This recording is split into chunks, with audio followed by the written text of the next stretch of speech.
আসসালামু আলাইকুম। আজকে তৈরি করে দেখাচ্ছি সবজি খিচুড়ি। আশা করছি বৃষ্টির দিনে আপনাদের কাছে সবজি খিচুড়িটা ভালো লাগবে। এর জন্য নিয়ে নিয়েছি 1 কাপ চিনি গুঁড়া পোলাওয়ের চাল, মুগ ডাল, মসুর ডাল নিয়ে নিয়েছি হাফ কাপ করে। এটাকে ধুয়ে ভিজিয়ে রেখে দিচ্ছি। পানি ঝরিয়ে কিছু মশলা অ্যাড করে দিলাম এখানে। দিয়ে দিচ্ছি কিছু সবজি, দিয়ে দিচ্ছি ঘি আর রান্নার কিছুটা তেল। এখন একটি পাত্রে ঢেলে নিচ্ছি, আদা রসুন দিয়ে দিচ্ছি মিক্স করে। এখন এটাকে ঢাকনা দিয়ে ঢেকে চুলায় বসিয়ে দিচ্ছি। এখানে 10 কাপ পানি ব্যবহার করেছি। বেশ কিছু সময় পর বলক চলে আসছে। এখন 5 থেকে 7টির মতো কাঁচামরিচ দিয়ে দিয়েছি, এটা মুখ ফাটিয়ে দিয়েছি। তো এখন এটা বেশ কিছু সময় রান্না করে নেওয়ার পর কিন্তু রান্নাটা প্রায় হয়ে গেছে। তারপর মনে হচ্ছে একটু পানি লাগবে, দিয়ে দিয়েছি আর 1 কাপ পানি।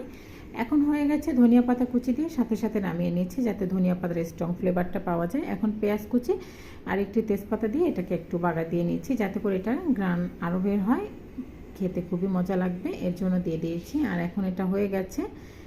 এই তো সবজি খিচুড়ি তৈরি।